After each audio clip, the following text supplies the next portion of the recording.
गुरु नानक साहब की साखी आउंदी ना जदों 13-13 वाली आपां सारे याद रखते हैं, उत्थे वेखो बाबा की करदा, सेम उही जो एक दुकानदार करदा है, उत्थे बाबे दा उही काम है।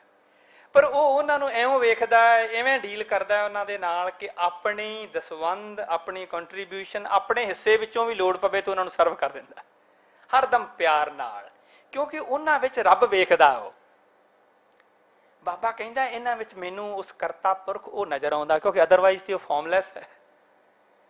ਉਹ ਫਾਰਮਲੈਸ ਬੀਇੰਗ ਤੇ ਨਜ਼ਰ ਆ ਨਹੀਂ ਸਕਦੀ, ਉਹ ਇੱਕ ਕੁਦਰਤ ਵਿੱਚੋਂ ਨਜ਼ਰ ਆਉਂਦਾ। ਤੇ ਬਾਬੇ ਦੀ ਸੇਵਾ ਕਰਨ ਦਾ ਤਰੀਕਾ ਇਹ ਹੈ।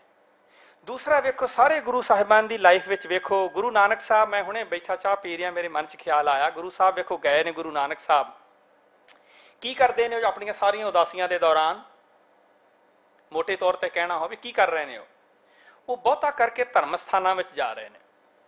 जरा सोचो, उत्थे वो जाके ये वेखते हैं भी यह धर्म स्थान कितना गंदा पिया है, पंडित जी तुसी कदी सफाई नहीं की, लियाओ पानी मैं साफ करा। Does he do that? पर ऑफकोर्स उस वेले बहुत धर्म स्थान हो सकता है गंदे ही होण या जिस तरह के भी हो, नहीं, वो एक पासे ते धर्म स्थानों में जाके लोगों को एनलाइटन कर रहा है। की करते पे हो, यह की कर रहे हो, यह पूजा का तरीका नहीं, यह सेवा का तरीका नहीं। उस तो बाहर आके बाबा की करता है, बाबा जो किसी पिंड में गया, किसी होर पासे गया, उत्थे लोगों को मिलिया गिलिया, पुछया, लोगों दसिया जी इत्थे बड़ी वड्डी प्रॉब्लम है जी, साडे इलाके में पानी है नहीं किते। बाबा जी की करते हैं, वो सोचते ने, उहदा सोल्यूशन लभदे ने भी पानी है नहीं, ऐ करो खां आपां सारे कल इकट्ठे होवो, कईयां ते होर अपने इंस्ट्रूमेंट्स लैके आओ, आपां इत्थे खूह कढ देने। ते बाबा जी उत्थे सारियां दे नाल लग के खूह खोद करते हैं।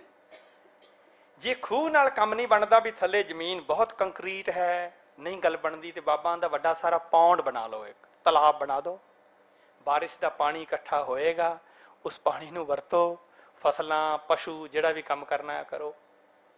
सारे ही गुरु साहिबान नूं वेखो, जिथे जिथे भी गुरु साहब जाते हैं, ये बड़ी कमाल की बात है। गुरु अर्जन साहब के वेले असीं सुनते हैं भी उन्होंने 6 हल्ट, उन्होंने इंग्लिश में आते हैं पर्शियन व्हील्स, वो इंस्ट्रूमेंट, और हैरानी वाली गल है जो असीं पढ़ रहे सा भी वो इंस्ट्रूमेंट गुरु अर्जन साहब ने उस वेले कित्थों मिले, कित्थों लिआंदे होणगे। उन्हां वो तो अरब में ही होंदे सी, हिंदुस्तान में किते जिक्र नहीं आता उन्हां दा।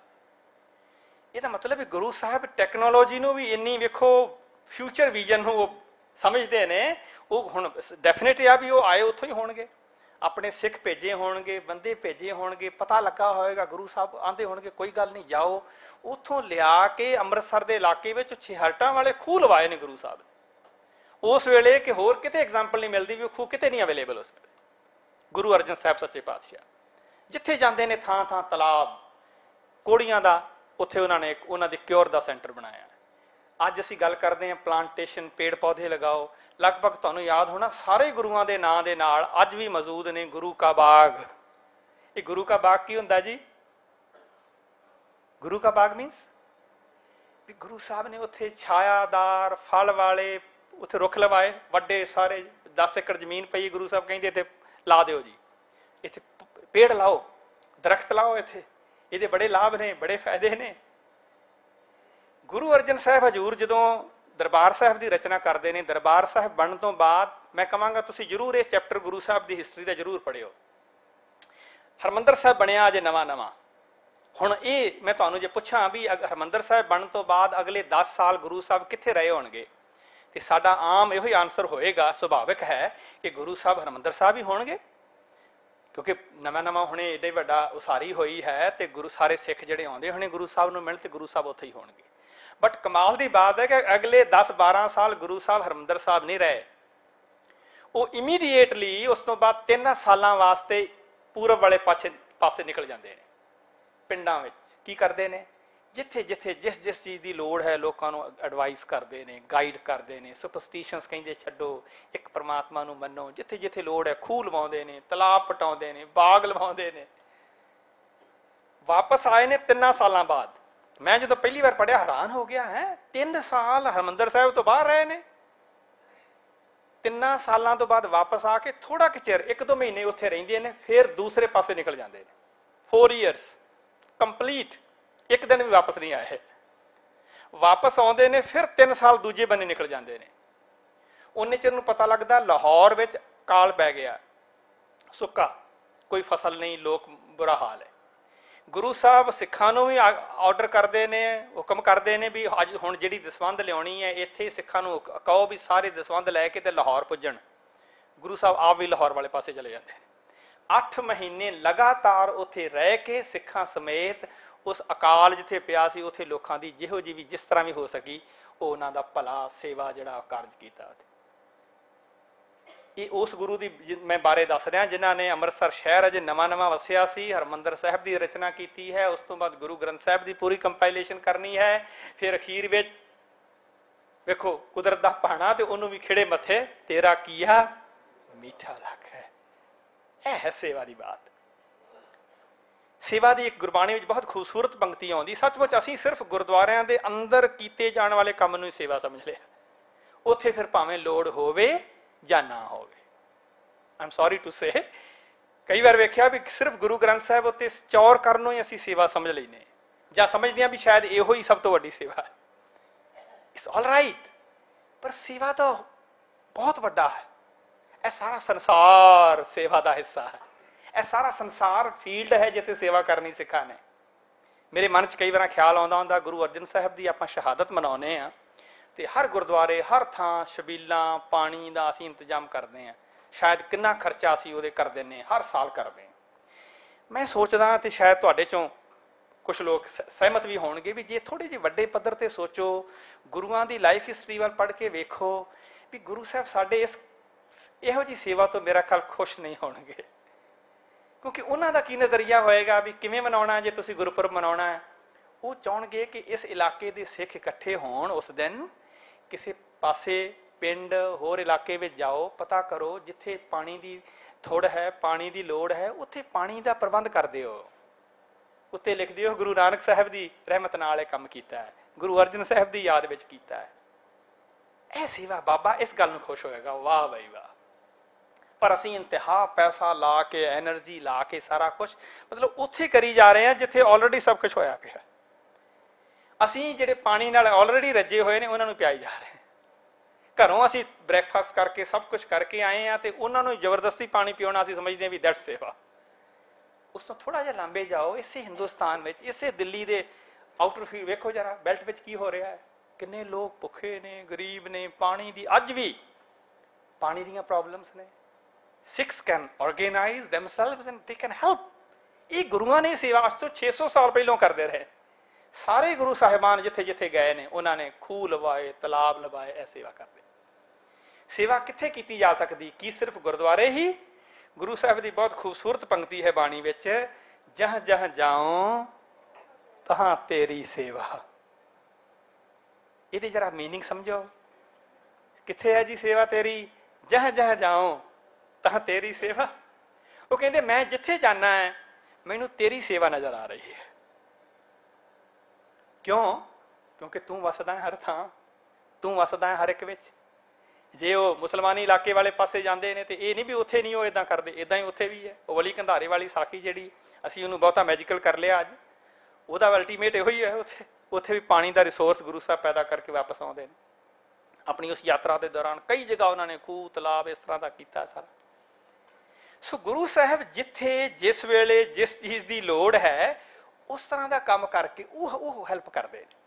ਇੱਕ ਹੋਰ ਗੁਰੂ ਸਾਹਿਬ ਦੀ ਲਾਈਫ ਦਾ ਬਹੁਤ ਇੰਪੋਰਟੈਂਟ ਜਿਹੜਾ ਐਸਪੈਕਟ ਹੈ ਵੀ ਸਾਰੇ ਤੁਹਾਡੇ ਗੁਰੂਆਂ ਨੇ ਸ਼ਹਿਰ ਵਸਾਏ ਨੇ, ਸਿਟੀਜ਼, ਟਾਊਨਸ ਉਹਨਾਂ ਨੇ ਡਿਵੈਲਪ ਕੀਤੇ ਨੇ ਨਵੇਂ ਨਵੇਂ। ਉਹ ਕਾਹਦੇ ਵਾਸਤੇ ਕੀਤੇ? ਇਸੇ ਵਾਸਤੇ ਕੀਤੇ ਆ ਵੀ ਇਹਦੇ ਨਾਲ ਮਨੁੱਖਤਾ ਦੀ ਭਲਾ ਹੋਏਗਾ, ਮਨੁੱਖਤਾ ਦੀ ਸੇਵਾ ਹੋਏਗੀ, ਮਨੁੱਖਤਾ ਜਿਹੜੀ ਹੈ ਉਹ ਇੰਪਰੂਵ ਹੋਏਗੀ, ਮਨੁੱਖਤਾ ਜਿਹੜੀ ਹੈ ਅੱਗੇ ਨੂੰ ਚੱਲੇਗੀ। ਸੋ ਅਸੀਂ ਲੋਕ ਸਿੱਖਾਂ ਨੇ, ਕਈ ਵਾਰ ਹੈਰਾਨੀ ਵਾਲੀ ਗੱਲ ਹੁੰਦੀ ਹੈ, ਦੂਸਰੇ ਧਰਮ ਦੇ ਲੋਕ ਪੁੱਛਦੇ ਨੇ ਵੀ ਸਿੱਖ ਧਰਮ ਵਿੱਚ ਸ਼ਾਇਦ ਸੇਵਾ ਦਾ ਕਨਸੈਪਟ ਹੈ ਨਹੀਂ, ਬਿਕੋਜ਼ ਉਹ ਸ਼ਾਇਦ ਕੰਪੇਅਰ ਕਰਦੇ ਹੋਣਗੇ ਵੀ ਇਹ ਲੋਕ ਜ਼ਿਆਦਾਤਰ ਗੁਰਦੁਆਰੇ ਇਕੱਠੇ ਹੋ ਕੇ ਕੀਰਤਨ ਕਰਦੇ ਨੇ, ਉੱਥੇ ਹੀ ਕੁਛ ਕਰਦੇ ਨੇ, ਉਦੋਂ ਬਾਹਰ ਤੇ ਕੁਛ ਕਰਦੇ ਨਹੀਂ ਹੈ। ਅਸੀਂ ਕਹਿ ਸਕਦੇ ਹਾਂ ਵੀ ਦੂਸਰਿਆਂ ਨੂੰ ਅਸੀਂ ਕਹਿੰਦੇ ਹਾਂ ਵੀ ਸ਼ਾਇਦ ਹੋ ਸਕਦਾ ਸਾਨੂੰ ਗੱਲ ਚੰਗੀ ਲੱਗੇ ਇਹਨਾਂ ਨਾਲ, ਬਟ ਕਈ ਵਾਰ ਤੁਹਾਨੂੰ ਵੇਖਣਾ ਚਾਹੀਦਾ ਵੀ ਸੱਚਮੁੱਚ ਧਰਮ ਦਾ ਤੇ ਮਤਲਬ ਵੀ ਸੀ ਵੀ ਸੁਸਾਇਟੀ ਵੱਲ ਨੂੰ ਜਾਣਾ, ਸੁਸਾਇਟੀ ਨੂੰ ਹੈਲਪ ਕਰਨੀ, ਸੁਸਾਇਟੀ ਇੰਪਰੂਵ ਹੋਵੇ, ਲੋਕਾਂ ਦਾ ਭਲਾ ਹੋਵੇ। ਜਦੋਂ ਅਸੀਂ ਆਨੇ ਰੱਬ ਜਿਹੜਾ ਉਹ ਕੁਦਰਤ ਵਿੱਚ ਵਸਦਾ ਹੈ ਤੇ ਇਹਦਾ ਮਤਲਬ ਹੀ ਇਹ ਸੀ, service to mankind is service to God. So ਇੱਕ ਤੇ ਇਹ ਹੋ ਗਿਆ ਵੀ ਰੱਬ ਫਾਰਮਲੈਸ ਹੈ ਤੇ ਰੱਬ ਦੀ ਸੇਵਾ ਦਾ ਮਤਲਬ ਹੀ ਇਹ ਹੈ ਸੱਚਮੁੱਚ ਵੀ ਇਹ ਮਨੁੱਖਤਾ ਦੀ ਸੇਵਾ ਵਿੱਚ ਦੁਨੀਆ ਸੇਵ ਕਮਾਈਐ ਤਾਂ ਦਰਗਾਹ ਬੈਸਣ। ਹੁਣ ਸੇਵਾ ਦਾ ਸੱਚਮੁੱਚ ਮਤਲਬ ਉਹਨੂੰ ਨਾ ਮੈਜੀਕਲ ਮਕੈਨੀਕਲ ਨਾ ਸਮਝੋ। ਸੇਵਾ ਦਾ ਜਿਵੇਂ ਵੀਰ ਜੀ ਨੇ ਦੱਸਿਆ ਸਿੰਪਲ ਸਿਧਾਰਥ ਹੈ, ਜਿਹਦੇ ਨਾਲ ਦੂਸਰੇ ਦਾ ਭਲਾ ਹੁੰਦਾ ਹੋਵੇ।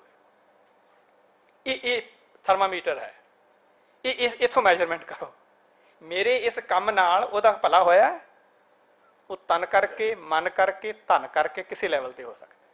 ਜੇ ਭਲਾ ਨਹੀਂ ਹੋ ਰਿਹਾ ਤਾਂ ਉਹ ਭਾਵੇਂ ਮੈਨੂੰ ਖੁਸ਼ੀ ਦੇ ਸਕਦੀ ਮੇਰੇ ਮਨ ਨੂੰ, ਪਰ ਉਹ ਸੇਵਾ ਦਾ ਹਿੱਸਾ ਨਹੀਂ ਬਣਦੀ ਵੱਡੇ ਤੌਰ ਤੇ।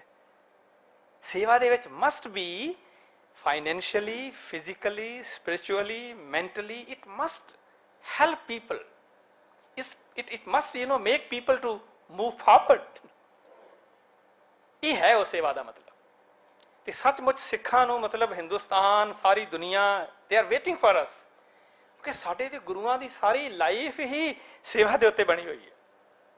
ਉਹ ਬਾਣੀ ਨੂੰ, ਕੀਰਤਨ ਨੂੰ, ਨਾਮ ਨੂੰ ਇੱਕ ਇੰਸਟਰੂਮੈਂਟ ਦੇ ਤੌਰ ਤੇ ਵਰਤਦੇ ਨੇ, ਆਪਣਾ ਇੰਪਰੂਵਮੈਂਟ ਤੇ ਸਮਾਜ ਦਾ ਇੰਪਰੂਵਮੈਂਟ ਇੰਟਰਨਲੀ। ਇਹਦਾ ਬਾਹਰੀ ਹਿੱਸਾ ਹੈ ਸੇਵਾ, ਸੇਵਾ ਦੇ ਤੌਰ ਤੇ। ਕਿਉਂਕਿ ਨਾਮ ਵਿੱਚ ਬਾਣੀ ਵਿੱਚ ਜੋ ਅਸੀਂ ਖੂਬੀਆਂ ਦੱਸਦੇ ਹਾਂ ਉਹ ਸੇਵਾ ਦੇ ਥਰੂ ਉਹਨਾਂ ਨੇ ਮਤਲਬ ਹੋਂਦ ਵਿੱਚ ਆਉਣਾ, ਨਹੀਂ ਤੇ ਆਉਣਗੀਆਂ ਨਹੀਂ ਕਦੀ ਵੀ। ਪਰ ਅਸੀਂ ਸਿੱਖਾਂ ਨੇ ਕਿਉਂਕਿ ਅਸੀਂ ਮਤਲਬ ਕੁਝ ਚੀਜ਼ਾਂ ਨੂੰ ਨਾ ਬਹੁਤ ਰਿਚੁਅਲਿਸਟਿਕ ਲੈਵਲ ਤੇ ਅਸੀਂ ਲੈ ਲਿਆ। ਅਸੀਂ ਗੁਰੂ ਗ੍ਰੰਥ ਸਾਹਿਬ ਦੇ ਨਾਂ ਤੇ ਜੋ ਵੀ ਕੁਝ ਕਰਦੇ ਹਾਂ ਉਹ ਸਭ ਨੂੰ ਸੇਵਾ ਕਹਿੰਦੇ ਹਾਂ, ਤੇ ਉੱਥੇ ਸ਼ਾਇਦ ਸਮਝਦੇ ਹਾਂ ਵੀ ਇਹੋ ਹੀ ਸਭ ਤੋਂ ਵੱਡੀ ਸੇਵਾ। ਮਤਲਬ ਅਸੀਂ ਬਹੁਤ ਲਿਮਿਟਿਡ ਕਰ ਲਿਆ ਆਪਣੇ ਆਪ। ਮੈਂ ਕਈ ਵਾਰ ਕਹਿੰਦਾ ਚਲੋ ਸਾਰੇ ਨਹੀਂ ਐਗਰੀ ਹੋਣਗੇ, ਪਰ ਕੁਝ ਲੋਕ ਜਿਹੜੇ ਤੁਸੀਂ ਸਿਆਣੇ ਹੋ, ਸਮਝਦਾਰ ਹੋ, ਕੁਝ ਲੋਕ ਥੋੜੇ ਜਿਹੇ ਦੂਸਰੇ ਪਾਸੇ ਨੂੰ ਤੁਰੀਏ। ਸੇਵਾ ਲਈ ਬਹੁਤ ਵੱਡਾ ਏਰੀਆ ਸਾਡੇ ਕੋਲ ਹੈ। Let us move and educate people, let us move and help people, let us move enlighten people. ਆਪਣੇ ਫਿਰ ਆਉਂਦੇ ਚੈਰਿਟੀ ਬਿਗਿਨਸ ਕਿੱਥੇ? At home. ਤੁਹਾਡੇ ਆਪਣੇ ਫੈਮਿਲੀ ਰਿਲੇਸ਼ਨ ਵਿੱਚ, ਰਿਸ਼ਤੇਦਾਰਾਂ ਵਿੱਚ ਕਈ ਇਹੋ ਜਿਹੇ ਬੱਚੇ ਹੋਣਗੇ ਜਿਹੜੇ ਸਿਰਫ ਫਾਈਨੈਂਸ਼ੀਅਲ ਹੈਲਪ ਕਰਕੇ ਨਹੀਂ ਪੜ੍ਹ ਸਕਦੇ। ਕੀ ਤੁਸੀਂ ਚਾਹੋਗੇ ਵੀ ਮੈਂ ਉਹਦੀ ਉੱਥੇ ਉਹਨੂੰ ਹੈਲਪ ਕਰਾਂ ਤਾਂ ਕਿ ਮੇਰੀ ਹੈਲਪ ਕਰਕੇ ਉਹ ਜ਼ਿੰਦਗੀ 'ਚ ਪੜ੍ਹ ਸਕੇ, ਹਾਇਰ ਐਜੂਕੇਸ਼ਨ ਉਹ ਗ੍ਰਹਿਣ ਕਰ ਸਕੇ ਤੇ ਉਹਦੀ ਜ਼ਿੰਦਗੀ ਸਵਰ ਸਕੇ?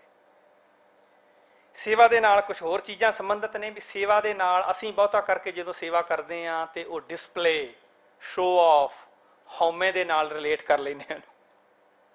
ਤੇ ਗੁਰਬਾਣੀ ਆਂਦੀ ਹੈ ਵੀ ਕੀ ਹਉਮੈ ਵਿੱਚ ਕੀਤੀ ਹੋਈ ਸੇਵਾ ਪ੍ਰਵਾਨ ਹੋਵੇਗੀ? ਗੁਰਬਾਣੀ ਆਂਦੀ ਨਹੀਂ। ਨਾਮ ਦਾ ਵੀ ਹਉਮੈ ਨਾਲ ਗੁਰੂ ਸਾਹਿਬ ਇਹੋ ਹੀ ਬਾਣੀ 'ਚ ਕਹਿੰਦੇ ਨੇ ਵੀ ਨਾਮ ਤੇ ਹਉਮੈ ਦੋਵੇਂ ਇੱਕ ਥਾਂ ਟਿਕ ਸਕਦੇ ਨੇ। ਗੁਰਬਾਣੀ ਕਹਿੰਦੀ ਨਹੀਂ ਬਈ, ਜਿੱਥੇ ਨਾਮ ਹੈ ਉੱਥੇ ਹਉਮੈ ਹੋ ਹੀ ਨਹੀਂ ਸਕਦੀ, ਤੇ ਜਿੱਥੇ ਹਉਮੈ ਹੈ ਉੱਥੇ ਫਿਰ ਇਹਦਾ ਮਤਲਬ ਵੀ ਨਾਮ ਨਹੀਂ ਅਜੇ ਆਇਆ। ਸੇਵਾ ਵਾਸਤੇ ਵੀ ਇਹੋ ਵਰਤਦੇ ਨੇ, ਹਉਮੈ ਵਿੱਚ ਸੇਵਾ ਨਾ ਹੋਵਈ ਤਾਂ ਮਨ ਬਿਰਥਾ ਜਾਏ। ਕਿਉਂਕਿ ਅਸਲ ਵਿੱਚ ਸੇਵਾ ਦਾ ਆਬਜੈਕਟਿਵ ਕੀ ਸੀ? ਜਰਾ ਸੋਚ ਕੇ ਵਿਚਾਰ ਕੇ ਵੇਖਿਓ। ਸੇਵਾ ਕਰਨੀ ਕਾਹਦੇ ਵਾਸਤੇ ਹੈ? ਸੇਵਾ ਦਾ ਆਬਜੈਕਟਿਵ ਸ਼ੋ ਆਫ, ਡਿਸਪਲੇ ਇਹ ਨਹੀਂ ਹੈ। ਸੇਵਾ ਦੇ ਦੋ ਆਬਜੈਕਟਿਵ ਨੇ। ਵੈਸੇ ਵੇਖਿਆ ਜਾਏ ਤੇ ਧਰਮ ਦਾ, ਨਾਮ ਦਾ, ਸੇਵਾ ਦਾ, ਹਰ ਚੀਜ਼ ਦੇ ਦੋ ਸਿੰਪਲ ਜਿਹੇ ਦੋ ਆਬਜੈਕਟਿਵ ਨੇ। ਇੱਕ ਤੇ ਹੈ ਇੰਡੀਵਿਜੂਅਲ ਲੈਵਲ ਤੇ ਆਪਣੀ ਇੰਪਰੂਵਮੈਂਟ, ਸੈਕੰਡ ਹੈ ਸਮਾਜ ਦੀ, ਸੁਸਾਇਟੀ ਦੀ, ਕੁਦਰਤ ਦੀ, ਮਨੁੱਖਤਾ ਦੀ ਇੰਪਰੂਵਮੈਂਟ। ਸੋ ਸੇਵਾ ਦੇ ਇਹ ਦੋ ਪਹਿਲੂ ਨੇ। ਸੇਵਾ ਕਰਕੇ ਮੇਰੇ ਵਿੱਚ ਨਿਮਰਤਾ ਆਏਗੀ, ਮੇਰੇ ਵਿੱਚ ਬ੍ਰਦਰਹੁੱਡ ਦਾ ਅਹਿਸਾਸ ਪੈਦਾ ਹੋਵੇਗਾ, ਮੇਰੇ ਵਿੱਚੋਂ ਡਿਸਕ੍ਰਿਮੀਨੇਸ਼ਨ ਨਿਕਲੇਗੀ, ਮੈਨੂੰ ਆਪਣਾਪਨ, ਮੈਨੂੰ ਇਹ ਦੁਨੀਆ ਦੇ ਲੋਕ ਆਪਣੇ ਨਜ਼ਰ ਆਉਣਗੇ। ਤੇ ਦੂਸਰਾ ਹੈ ਕਿ ਇਸ ਮੇਰੇ ਸੇਵਾ ਦੇ ਕੰਮ ਦੇ ਥਰੂ ਹੈਲਪ ਹੋਏਗੀ ਦੂਸਰਿਆਂ ਦੀ, ਦੂਸਰਿਆਂ ਦਾ ਭਲਾ ਹੋਏਗਾ, ਦੂਸਰਿਆਂ ਦੇ ਕੰਮ ਸਵਰਨਗੇ। ਇਹ ਦੋ ਆਬਜੈਕਟਿਵ ਨੇ। ਜੇ ਦੋਵੇਂ ਨਹੀਂ ਹੁੰਦੇ ਵੀ ਆਪਣੀ ਇੰਪਰੂਵਮੈਂਟ ਦੀ ਥਾਂ ਤੁਸੀਂ ਈਗੋਇਸਟ ਬਣ ਰਹੇ ਹੋ, ਦੂਸਰੇ ਦਾ ਭਲਾ ਵੀ ਸੱਚਮੁੱਚ ਨਹੀਂ ਹੋ ਰਿਹਾ, ਤਾਂ ਫਿਰ ਇਹ ਸੇਵਾ ਨਹੀਂ ਹੈ। ਇਹ ਸੇਵਾ ਨਹੀਂ ਹੈ। ਜ਼ਿੰਦਗੀ ਮਤਲਬ ਇਹਨਾਂ ਚੀਜ਼ਾਂ ਦਾ ਨਾ, ਸੇਵਾ ਦਾ ਮਤਲਬ ਹੀ ਹੈ ਇੱਕ ਸੇਵਾ ਦਾ। ਇਹ ਜਿੰਨੇ ਅਸੀਂ ਗੱਲਾਂ ਕਰਦੇ ਹਾਂ ਕਨਸੈਪਟ ਧਰਮ ਦੇ ਨਾਂ ਤੇ, ਇਹਨਾਂ ਦੇ ਸਭ ਦੇ ਪਿੱਛੇ ਜਿੰਨਾ ਚਿਰ ਉਹ ਜੇ ਐਸੈਂਸ ਮਿਸ ਹੋ ਜਾਂਦੀ ਹੈ ਨਾ। ਸੇਵਾ ਦਾ ਮਤਲਬ ਸੀ ਵੀ ਸਰਵਿਸ ਵਾਲੀ ਭਾਵਨਾ ਮਨ ਬੰਦੇ ਦੇ ਵਿੱਚ ਆਵੇ, ਤੇ ਉਹ ਸਿਰਫ ਇੱਕ ਵੇਲੇ ਨਹੀਂ, ਉਹ ਥਰੂ ਆਊਟ ਲਾਈਫ। ਤੁਸੀਂ ਜ਼ਿੰਦਗੀ ਵਿੱਚ ਜੋ ਕੁਛ ਕਰੋ ਉਹ ਉਸ ਅਹਿਸਾਸ ਨਾਲ, ਇਹ ਸਾਰੀ ਮਨੁੱਖਤਾ ਉਸ ਪਰਮਾਤਮਾ ਦੀ ਹੈ, ਉਹ ਇਹਦੇ ਵਿੱਚ ਵਸਦਾ ਹੈ। ਮੈਂ ਜੇ ਇਹਨਾਂ ਦੀ ਹੈਲਪ ਕਰ ਰਿਹਾ, ਸ਼ੋ ਆਫ ਡਿਸਪਲੇ ਦਾ ਮਤਲਬ ਹੀ ਨਹੀਂ। ਐਂਡ ਕਈ ਵਾਰ ਆਏ ਸਵਾਲ ਅਸੀਂ ਪੁੱਛਦੇ ਹਾਂ ਵੀ ਸੇਵਾ ਕਰਕੇ ਕੀ ਰੱਬ ਦੀ ਸਾਡੇ ਤੇ ਕਿਰਪਾ ਹੁੰਦੀ ਹੈ? ਅਸੀਂ ਸਾਰੇ ਸਮਝਦੇ ਇਸ ਤਰ੍ਹਾਂ, ਪਰ ਅਸੀਂ ਸੋਚਦੇ ਹਾਂ ਵੀ ਕਦੋਂ ਹੁੰਦੀ ਕਿਰਪਾ। ਇੱਕ ਵਾਰ ਮੈਨੂੰ ਕਿਸੇ ਨੇ ਸਵਾਲ ਪੁੱਛਿਆ ਵੀ ਕਦੋਂ ਕਿਰਪਾ ਹੁੰਦੀ, ਮੈਨੂੰ ਇਹਦਾ ਜਵਾਬ ਆਇਆ ਨਹੀਂ ਵੀ ਇਹ ਕਿਵੇਂ ਅਸੀਂ ਇਸ ਨੂੰ, ਮਤਲਬ ਉਹ ਕਹਿੰਦੇ ਸਾਨੂੰ ਸਮਝਾਓ ਕਿਵੇਂ ਕਿਰਪਾ ਹੋਏਗੀ, ਕਦੋਂ ਕਿਰਪਾ ਹੋਏਗੀ। ਬਾਅਦ ਵਿੱਚ ਮੈਨੂੰ ਇਹ ਪਤਾ ਲੱਗਦਾ ਹੈ, ਸਮਝ ਆਉਂਦੀ ਹੈ ਵੀ ਅਸਲ ਵਿੱਚ ਸੱਚੀ ਮੁੱਚੀ ਜੇ ਅਸੀਂ ਨਿਸ਼ਕਾਮ ਤੌਰ ਤੇ ਸੇਵਾ ਕਰਦੇ ਹਾਂ ਨਾ, ਕਿਸੇ ਦਾ ਭਲਾ ਕਰ ਰਹੇ ਹਾਂ, ਤੇ ਆਲਰੇਡੀ ਤੁਹਾਡੇ ਤੇ ਕਿਰਪਾ ਪਹਿਲਾਂ ਹੀ ਹੋ ਚੁੱਕੀ ਹੁੰਦੀ। ਤੇ ਜੇ ਪਹਿਲਾਂ ਨਹੀਂ ਹੋਈ ਤੇ ਫਿਰ ਬਾਅਦ ਵਿੱਚ ਹੋਣ ਵਾਲੀ ਵੀ ਆਸ ਛੱਡ ਦਿਓ, ਕਿਉਂਕਿ ਇਹਦਾ ਮਤਲਬ ਇਹ ਹੈ ਕਿ ਫਿਰ ਅਸੀਂ ਕਿਸੇ ਈਗੋ ਦੇ ਥਰੂ, ਡਿਸਪਲੇ ਦੇ ਥਰੂ, ਲਾਲਚ ਦੇ ਥਰੂ ਸੇਵਾ ਕਰ ਰਹੇ। ਤੇ ਗੁਰੂ ਸਾਹਿਬ ਕਹਿੰਦੇ ਵੀ ਲਾਲਚ ਦੇ ਥਰੂ ਸੇਵਾ, ਲਾਲਚ ਦਾ ਤੇ ਸੇਵਾ ਦਾ ਤਾਂ ਕੋਈ ਕੰਸਰਨ ਹੀ ਨਹੀਂ। ਬਾਣੀ ਵਿੱਚ ਆਉਂਦਾ ਨਾ, ਸੇਵਾ ਕਰਤ ਹੋਏ। ਹੁਣ ਦੇਖੋ ਅਸੀਂ ਪੜ੍ਹਦੇ ਸਾਰੇ, ਸਾਨੂੰ ਸਭ ਯਾਦ ਹੈ, ਪਰ ਇਹਨੂੰ ਜੇ ਇੰਪਲੀਮੈਂਟ ਕਿਤੇ ਹੋ ਜਾਏ, ਸੇਵਾ ਕਰਨੀ ਹੈ ਨਿਸ਼ਕਾਮ। ਤੁਸੀਂ ਕਹੋਗੇ ਨਿਸ਼ਕਾਮ ਕਿਉਂ ਕਰਨੀ ਹੈ, ਵੀ ਮੈਨੂੰ ਕੋਈ ਫਾਇਦਾ ਨਹੀਂ ਹੋ ਰਿਹਾ। ਨਹੀਂ, ਜੇ ਤੁਸੀਂ ਉਹ ਇਸ ਫਾਇਦੇ ਨੂੰ ਸਮਝੋਗੇ ਤੇ ਉਹ ਥੋੜਾ ਜਿਹਾ ਮਟੀਰੀਅਲਿਸਟਿਕ ਫਾਇਦਾ ਹੋਏਗਾ। ਜੇ ਇਸ ਮਟੀਰੀਅਲਿਸਟਿਕ ਫਾਇਦੇ ਨੂੰ ਛੱਡ ਦਿਓਗੇ, ਨਿਸ਼ਕਾਮ ਭਾਵਨਾ ਨਾ ਕਰੋਗੇ, ਤੇ ਇੰਨਾ ਵੱਡਾ ਫਾਇਦਾ ਹੋਏਗਾ ਵੀ ਤੁਸੀਂ ਇਮੇਜਿਨ ਨਹੀਂ ਕਰ ਸਕਦੇ। That will change your life. ਉਹ ਜਿਹੜੀ ਪੀਸ ਤੇ ਹੈਪੀਨੈਸ ਨੂੰ ਨਾ, ਅਸੀਂ ਅੱਜ ਜਿਵੇਂ ਆਬਜੈਕਟਸ ਅਸੀਂ ਬਾਈ ਕਰਦੇ ਹਾਂ, ਅਸੀਂ ਇਸ ਤਰ੍ਹਾਂ ਉਹਨਾਂ ਨੂੰ ਖਰੀਦਣਾ ਚਾਹੁੰਦੇ ਹਾਂ ਕਿ ਕਿਤੇ ਮਿਲਦੇ ਹੋਣ, ਮੁੱਲ ਪੈਸੇ ਦੇ ਕੇ ਲੈ ਲਈਏ, ਅਖੰਡ ਪਾਠ ਕਰਾ ਕੇ ਲੈ ਲਈਏ, ਕੀਰਤਨ ਕਰਾ ਕੇ ਲੈ ਲਈਏ। ਐਕਚੁਅਲੀ ਵੀ ਆਰ ਅਸੀਂ ਬਾਈ ਕਰਨ ਦੀ ਕੋਸ਼ਿਸ਼ ਕਰ ਰਹੇ ਹਾਂ। ਇਹ ਚੀਜ਼ਾਂ ਬਾਈ ਨਹੀਂ ਹੁੰਦੀਆਂ। ਬਾਣੀ ਆਂਦੀ ਬੇਸਿਕਲੀ ਉਹ ਤੁਹਾਡੇ ਨਾਲ ਹੀ ਨੇ, ਐਗਜ਼ਿਸਟ ਕਰਦੀਆਂ ਤੁਹਾਡੇ ਅੰਦਰ ਹੀ। ਸ਼ਾਂਤੀ, peace, happiness, contentment, they are not outside somewhere, never. ਉਹ ਤੁਹਾਡੇ ਅੰਦਰ ਹੀ ਨੇ। ਤੁਹਾਡੇ ਐਟੀਟਿਊਡ ਬਦਲਣ ਨਾਲ ਉਹ ਤੁਹਾਡੇ ਸਾਹਮਣੇ ਆ ਜਾਣਗੇ। ਜੇ ਐਟੀਟਿਊਡ ਨਹੀਂ ਬਦਲਦਾ, ਜੇ ਪਰਸੈਪਸ਼ਨ ਨਹੀਂ ਬਦਲਦਾ, ਜੇ ਸੇਵਾ ਹੋ ਰਹੀ ਆ ਮਕੈਨੀਕਲ ਤੌਰ ਤੇ ਹੋ ਰਹੀ ਆ, ਆਬਜੈਕਟਿਵ ਕੁਝ ਹੋਰ ਹੈ, ਤੇ ਉਹਦਾ ਗੇਨ ਨਹੀਂ ਹੋਏਗਾ। ਕੀ ਗੇਨ ਹੋਏਗਾ? ਜੇ ਆਬਜੈਕਟਿਵ ਸਾਫ ਸੁਥਰਾ ਹੈ, ਪਿਓਰਿਟੀ ਹੈ, ਬਾਣੀ ਵਿੱਚ ਇੱਕ ਨਹੀਂ ਸੈਂਕੜੇ ਪੰਕਤੀਆਂ ਇਹੋ ਜਿਹੀਆਂ ਮਿਲਣਗੀਆਂ। ਸੋ ਸੇਵਕ ਹਰ ਆਖੀਐ, ਹਰੀ ਦਾ ਸੇਵਕ ਉਹ ਹੈ ਜੋ ਹਰ ਰਾਖੈ ਉਰ ਧਾਰ। ਵਾਹਿਗੁਰੂ ਨੂੰ ਸਦਾ ਹਿਰਦੇ ਵਿੱਚ ਧਾਰਨ ਕਰਕੇ ਰੱਖਦਾ, ਵੀ ਉਹਨੂੰ ਯਾਦ ਰੱਖਦਾ ਮੈਂ ਹਰੀ ਦੀ ਸੇਵਾ ਕਰ ਰਿਹਾ। ਤੁਸੀਂ ਮਨੁੱਖਤਾ ਦੀ ਸੇਵਾ ਦੇ ਕਰਕੇ ਸਮਝਣਾ ਵੀ ਇਹ ਅਸਲ ਵਿੱਚ ਇਹ ਹਰੀ ਦੀ ਸੇਵਾ ਹੈ। ਇਹ ਗੱਲ ਨਾ ਬਹੁਤ ਇੰਪੋਰਟੈਂਟ ਹੈ, ਸਾਨੂੰ ਸਮਝਣ ਦੀ ਲੋੜ ਵੀ ਰੱਬ ਦੀ ਸੇਵਾ ਕੀ ਹੈ। ਅਸੀਂ ਲੋਕਾਂ ਨੇ ਇਸ ਤਰ੍ਹਾਂ ਹੀ ਸਮਝ ਲਿਆ, ਅਸੀਂ ਕਿਸੇ ਆਈਡਲ ਦੀ ਸੇਵਾ, ਕਿਸੇ ਸਟੈਚੂ ਦੀ ਸੇਵਾ, ਕਿਸੇ ਮੂਰਤੀ ਦੀ ਸੇਵਾ, ਉਸ ਨੂੰ ਸ਼ਾਇਦ ਸਮਝ ਲੈਂਦੇ ਹਾਂ ਵੀ ਇਹ ਰੱਬ ਦੀ ਸੇਵਾ। ਪਰ ਰੱਬ ਤੇ ਫਾਰਮਲੈਸ ਹੈ, ਰੱਬ ਤੇ ਆਲ ਪਰਵੇਡਿੰਗ ਹੈ, ਰੱਬ ਤੇ ਆਪਣੀ ਕੁਦਰਤ ਵਿੱਚ ਵਸਦਾ ਹੈ। ਤੇ ਰੱਬ ਦੀ ਸੇਵਾ ਅਸਲ ਵਿੱਚ ਇਹ ਮਨੁੱਖਤਾ ਦੀ ਸੇਵਾ ਹੈ। ਰੱਬ ਦੀ ਸੇਵਾ ਅਸਲ ਵਿੱਚ ਰੱਬ ਦੇ ਬੰਦਿਆਂ ਦੀ ਸੇਵਾ ਹੈ, ਉਹ ਵੀ ਨਿਸ਼ਕਾਮ ਭਾਵਨਾ ਤੋਂ। ਸੋ ਗੁਰੂ ਸਾਹਿਬ ਆਂਦੇ, ਮਨ ਤਨ ਸੌਂਪੈ ਆਗੇ ਧਰੈ, ਹਉਮੈ ਵਿੱਚੋਂ ਮਾਰ। ਹਉਮੈ ਛੱਡ ਕੇ ਵਾਹਿਗੁਰੂ ਨੂੰ ਸਦਾ ਆਪਣੇ ਅੰਗ ਸੰਗ, ਆਪਣੇ ਅੰਦਰ ਲੋਕਾਂ ਵਿੱਚ ਮਹਿਸੂਸ ਕਰਦਾ ਹੋਇਆ ਇਸ ਤਰ੍ਹਾਂ ਸੇਵਾ ਕਰੇ। ਫਿਰ ਇੱਕ ਜਗ੍ਹਾ ਲਿਖਦੇ ਨੇ, ਨਿਹ ਕਪਟ ਸੇਵਾ ਕੀਜੇ ਹਰ ਕੇਰੀ, ਤਾਂ ਸਰਬ ਸੁਖ ਪਾਈਐ ਮੇਰੇ ਮਨ। ਨਿਹ ਕਪਟ, without deception, without greed, without ਸੈਲਫਿਸ਼ਨੈਸ। ਇੱਕ ਜਗ੍ਹਾ ਹੋਰ ਲਿਖਦੇ ਨੇ, ਮਾਨ ਅਭਿਮਾਨ ਮੰਧੇ ਸੋ ਸੇਵਕ ਨਾਹੀਂ। ਜਿਹੜਾ ਹੰਕਾਰ ਕਰਦਾ ਸੇਵਾ ਕਰਕੇ, ਕਿਉਂਕਿ ਸੇਵਾ ਦਾ ਤੇ ਮਤਲਬ ਹੀ ਸੀ ਸਰਵੈਂਟ, ਸਰਵਿਸ ਤੋਂ ਬਣਿਆ ਸਰਵੈਂਟ। ਸੋ ਸਰਵੈਂਟ ਕਿਹਨੂੰ ਆਂਦੇ ਨੇ? ਜਿਹੜਾ ਸਰਵੈਂਟ ਬੜਾ ਹੰਕਾਰ ਕਰਦਾ ਹੋਵੇ ਉਹ ਸਰਵੈਂਟ ਰਹਿ ਨਹੀਂ ਸਕਦਾ, ਇਹੋ ਜਿਹੇ ਸਰਵੈਂਟ ਨੂੰ ਕੋਈ ਨਹੀਂ ਰੱਖੇਗਾ। ਸੋ ਸਰਵੈਂਟ ਦਾ ਤੇ ਮਤਲਬ ਹੀ ਸੀ ਉਹ ਭਾਵਨਾ ਲਾਈਫ ਵਿੱਚ, ਜ਼ਿੰਦਗੀ ਵਿੱਚ, ਮਨ ਵਿੱਚ ਆਏ। ਸੋ ਇਸ ਤਰ੍ਹਾਂ ਹਉਮੈ ਦੀ ਗੱਲ ਆਉਂਦੀ ਹੈ, ਸੇਵਾ ਦਾ ਤੇ ਹਉਮੈ ਦਾ ਗੁਰਬਾਣੀ ਵਿੱਚ ਵੀ ਇਹਨਾਂ ਦਾ ਬਿਲਕੁਲ ਕੋਈ ਆਪਸ ਵਿੱਚ ਰਿਸ਼ਤਾ ਨਹੀਂ, ਦੋਵੇਂ ਵੱਖਰੀਆਂ ਵੱਖਰੀਆਂ ਚੀਜ਼ਾਂ ਨੇ। ਸੋ ਇਹ ਅਸੀਂ ਜਦੋਂ ਗੱਲ ਕਰਦੇ ਹਾਂ ਮਨੁੱਖਤਾ ਦੀ ਸੇਵਾ, ਇਹ ਰੱਬ ਦੀ ਸੇਵਾ ਹੈ।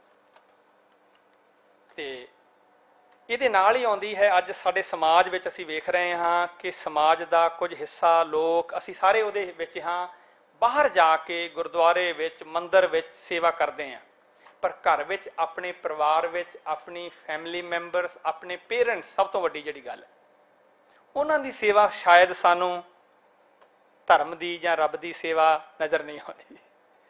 ਜੇ ਸੋਚੋ ਜਰਾ, ਮੈਨੂੰ ਤਾਂ ਜਦੋਂ ਦੀ ਇਹ ਗੱਲ ਸਮਝ ਆਈ ਵੀ ਜੇ ਪਰਮਾਤਮਾ ਮਨੁੱਖਾਂ ਵਿੱਚ ਵਸਦਾ ਹੈ ਤੇ ਸਭ ਤੋਂ ਕਲੋਜ਼ੈਸਟ ਰਿਲੇਸ਼ਨਸ਼ਿਪ ਮੇਰੇ ਵਾਸਤੇ ਹੈ ਮੇਰੇ ਪੇਰੈਂਟਸ, ਜਿਨ੍ਹਾਂ ਦੇ ਨਾਲ ਬਲੱਡ ਰਿਲੇਸ਼ਨ ਹੈ ਮੇਰਾ, ਜਿਹਨੂੰ ਕਿਸੇ ਕੀਮਤ ਤੇ ਡਿਫਾਈ ਨਹੀਂ ਕੀਤਾ ਜਾ ਸਕਦਾ। ਤੁਸੀਂ ਉਹਨਾਂ ਦੇ ਬੋਰਨ ਹੋ, ਉਹਨਾਂ ਦੇ ਬ੍ਰੌਟ ਅਪ ਹੋ, ਉਹ ਸੇਵਾ ਦੇ ਵਿੱਚ ਆਉਂਦੇ ਨੇ ਕਿ ਨਹੀਂ? ਤੇ ਜੇ ਸਾਨੂੰ ਉਹ ਭਾਰ ਲੱਗਦੇ ਨੇ, ਭਾਈ ਗੁਰਦਾਸ ਜੀ ਨੂੰ ਪੁੱਛੋ, ਇੱਕ ਪੂਰੀ ਦੀ ਪੂਰੀ ਪੌੜੀ ਹੈ ਮਾਂ ਪਿਓ ਦੀ ਸੇਵਾ ਉੱਤੇ। ਉਹ ਗਿਣਤੀ ਕਰਕੇ ਲਿਖਦੇ ਨੇ ਵੀ ਧਰਮ ਦੇ ਨਾਂ ਤੇ ਜਿੰਨੇ ਵੀ ਕਰਮ ਕਰਦੇ ਹੋ ਨਾ ਤੁਸੀਂ, ਜੇ ਮਾਂ ਪਿਓ ਦੀ ਸੇਵਾ ਨਹੀਂ ਕੀਤੀ, ਉਹ ਕਹਿੰਦੇ ਸਾਰੇ ਹੀ ਬੇਕਾਰ ਨੇ। Literally he rights that. ਮਾਂ ਪਿਓ ਪਰਹਰ ਕਰੇ ਸੇਵ, ਇਸ ਤਰ੍ਹਾਂ ਦੀ ਪੰਕਤੀ ਹੈ, ਕਿਤੇ ਜਾ ਕੇ ਤੁਸੀਂ ਲੱਭ ਸਕਦੇ ਹੋ। ਮਾਂ ਪਿਓ ਪਰਹਰ, ਪਰਹਰ ਮਾਨੇ ਛੱਡ ਕੇ, ਮਾਂ ਪਿਓ ਨੂੰ ਛੱਡ ਕੇ ਮਨੁੱਖ ਜਿੰਨੇ ਮਰਜ਼ੀ ਤੀਰਥਾਂ ਤੇ ਨਾ ਲਏ, ਜਿੱਥੇ ਮਰਜ਼ੀ ਚਲਿਆ ਜਾਵੇ, ਜੋ ਮਰਜ਼ੀ ਕਰ ਲਵੇ, ਉਹ ਕਹਿੰਦੇ ਸਭ ਬੇਕਾਰ ਨੇ। ਕਿਉਂ? ਕਿਉਂਕਿ ਜਿਸ ਪਰਮਾਤਮਾ ਨੂੰ ਲੱਭਦੇ ਹੋ, ਜਿਹਦਾ ਪਾਠ ਕਰਦੇ ਹੋ, ਜਿਹਦੀ ਪੂਜਾ ਕਰਦੇ ਹੋ, ਉਹ ਤੇ ਲੋਕਾਂ ਵਿੱਚ ਵਸਦਾ ਹੈ, ਤੇ ਜਿਸ ਨੂੰ ਆਪਣੇ ਮਾਂ-ਬਾਪ ਵਿੱਚੋਂ ਵੀ ਉਹ ਰੱਬ ਨਜ਼ਰ ਨਹੀਂ ਆ ਰਿਹਾ, ਹੋਰ ਕਿਹਦੇ ਵਿੱਚੋਂ ਆਏਗਾ? ਉਹ ਹਿਪੋਕ੍ਰੇਸੀ ਹੋਏਗੀ, ਵਿਖਾਵਾ ਹੋਏਗਾ। ਸੋ ਇਹ ਗੁਰਬਾਣੀ ਨੇ ਸਾਨੂੰ, ਸਾਡੀ ਹਿਸਟਰੀ ਨੇ, ਸਾਡੀ ਸਾਰੀ ਸਿੱਖ ਟ੍ਰੈਡੀਸ਼ਨ ਨੇ ਇਹ ਦੱਸਿਆ।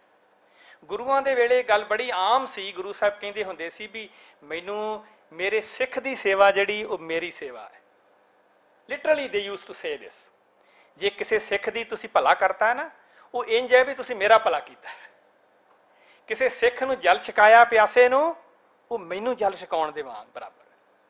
ਇਹ ਸਾਡੀ ਸਿੱਖੀ ਦੀ ਮਤਲਬ ਨਾ ਹਿਸਟਰੀ 'ਚ ਤੁਸੀਂ ਜਾ ਕੇ ਵੇਖੋ, ਸਿੱਖ ਆਪਸ ਵਿੱਚ ਇੰਨਾ ਪਿਆਰ ਹੁੰਦਾ ਸੀ ਉਹਨਾਂ ਦਾ, ਇੰਨਾ ਇਤਫਾਕ। ਇੱਕ ਸਿੱਖ ਨੂੰ ਲੋੜ ਹੋਵੇ, ਦੂਜਾ ਸਿੱਖ ਮਤਲਬ ਉਹਨੂੰ ਨੀਂਦ ਨਹੀਂ ਸੀ ਆਉਂਦੀ। ਸਾਖੀਆਂ ਵੇਖੋ, ਇੱਕ ਨਹੀਂ, ਹੈਰਾਨੀਜਨਕ ਸਾਡੀ ਹਿਸਟਰੀ ਭਰੀ ਹੋਈ, ਕਿਉਂਕਿ ਗੁਰੂਆਂ ਨੇ ਦੱਸਿਆ ਸੀ ਵੀ ਸਾਡੀ ਸੇਵਾ, ਮੈਂ ਤੇ ਇੱਥੇ ਆ, ਸਿੱਖ ਜਿੱਥੇ ਜਿੱਥੇ ਵੀ ਹਨ, ਜਿਹੜਾ ਵੀ ਕੋਈ ਦੂਸਰੇ ਸਿੱਖ ਦੀ ਹੈਲਪ ਕਰਦਾ ਹੈ, ਜਿਸ ਤਰ੍ਹਾਂ ਤਰੀਕੇ ਨਾਲ ਵੀ, ਜੇ ਬਿਜ਼ਨਸ ਕਰਦਾ ਉਹ ਦੂਸਰੇ ਸਿੱਖਾਂ ਦੀ ਹੈਲਪ ਕਰੇ ਉਸ ਢੰਗ ਨਾਲ, ਜੇ ਕਿਸੇ ਦੀ ਸ਼ੌਪ ਹੈ, ਜਿਸ ਵੀ ਏਰੀਏ ਵਿੱਚ ਜਿੱਥੇ ਜਿੱਥੇ ਵੀ ਬੰਦਾ ਹੈ, ਆਪਣੇ ਆਪਣੇ ਢੰਗ ਨਾਲ ਦੂਸਰਿਆਂ ਦੀ ਹੈਲਪ ਕਰਨੀ। ਜਿਵੇਂ ਵੀਰ ਜੀ ਨੇ ਦੱਸਿਆ, ਤਨ ਮਨ ਧਨ, ਇਹ ਤਿੰਨ ਤਰੀਕੇ ਨੇ, ਕਿਸੇ ਵੀ ਤਰੀਕੇ ਨਾਲ ਹੋ ਸਕਦੀ ਹੈ, but it must improve you, make you better person, make you more humble. ਸੇਵਾ ਕਰਕੇ ਨਿਮਰਤਾ ਆਉਣੀ ਹੈ, ਸੇਵਾ ਕਰਕੇ ਹਾਰਟ ਨੇ ਹੋਰ ਵੱਡਾ ਹੋਣਾ, ਵਡੇਰਾ ਹੋਣਾ, ਤੇ ਸੇਵਾ ਕਰਕੇ ਦੂਸਰੇ ਦਾ ਭਲਾ, ਤੇ ਨਿਹਕਪਟ ਤੇ ਨਿਸ਼ਕਾਮ, ਬਿਨਾਂ ਕਿਸੇ ਲਾਲਚ ਦੇ। ਇਹ ਗੁਰਬਾਣੀ 'ਚ ਪੰਕਤੀ ਤੁਸੀਂ ਸੁਣਦੇ ਹੋਵੋਗੇ, ਸੇਵ ਕੀਤੀ ਸੰਤੋਖੀ ਜਿਨੀ ਸੱਚੋ ਸੱਚ ਤੇ ਆਏ। ਸੰਤੋਖੀ ਮਾਨੇ ਸੰਤੋਖੀਆਂ ਨੇ, ਵੀ ਜੇ ਸੰਤੋਖ ਨਹੀਂ ਤੇ ਫਿਰ ਸੇਵਾ ਕਾਦੀ? ਉਹ ਤੇ ਲਾਲਚ ਵਾਸਤੇ ਕੀਤੀ ਹੈ। ਸੰਤੋਖ ਨਾਲ, ਪੇਸ਼ੈਂਸ ਨਾਲ, ਉਹ ਸੇਵਾ ਨੂੰ ਸੱਚਮੁੱਚ ਸੇਵਾ ਦੇ ਤੌਰ ਤੇ ਸਮਝ ਕੇ ਉਹਨੂੰ ਫਿਰ ਇਸ ਗੁਣ ਨੂੰ ਆਪਣੀ ਲਾਈਫ ਵਿੱਚ ਲੈ ਕੇ ਆਉਣਾ। ਜ਼ਿੰਦਗੀ ਵਿੱਚ ਤੁਸੀਂ ਜੋ ਕੁਛ ਕਰਦੇ ਹੋ, ਹੋਮ ਮੇਕਿੰਗ ਤੋਂ ਲੈ ਕੇ ਤੁਸੀਂ ਪੜ੍ਹਾਉਂਦੇ ਹੋ, ਟੀਚਰ ਹੋ, ਡਾਕਟਰ ਹੋ, ਵੇਅਰਐਵਰ ਯੂ ਆਰ, ਤੁਸੀਂ ਲਾਇਰ ਹੋ, basically you are serving people, you are serving the society, you are serving community. ਇੱਕ ਕਿਸਮ ਨਾਲ ਤੁਸੀਂ ਉਸ ਰੱਬ ਦੀ ਸੇਵਾ ਹੀ ਕਰ ਰਹੇ ਹੋ, ਤੇ ਉਲਟਾ ਉਹਦੇ ਨਾਲ ਤੁਹਾਨੂੰ ਉਹਦੀ ਸੈਲਰੀ ਮਿਲ ਰਹੀ, ਯੂ ਆਰ ਬੀਇੰਗ ਪੇਡ। ਸੋ ਇਹ ਲਾਈਫ ਦਾ ਮਤਲਬ ਐਟੀਟਿਊਡ ਬਦਲ ਕੇ ਤੁਸੀਂ ਸਾਰੀ ਜ਼ਿੰਦਗੀ ਨੂੰ ਫੁੱਲ ਆਫ ਸਰਵਿਸ ਕਰ ਸਕਦੇ ਹੋ। ਉਹਦੇ ਲਈ ਇਹ ਕਰਕੇ ਫਿਰ ਤੁਹਾਨੂੰ ਪੀਸ ਤੇ ਹੈਪੀਨੈਸ ਨੂੰ ਵੱਖਰਿਆਂ ਨਹੀਂ ਲੱਭਣ ਦੀ ਲੋੜ ਹੋਏਗੀ, ਉਹ ਆਲਰੇਡੀ ਤੁਹਾਡੇ ਕੋਲ ਹੋਏਗੀ।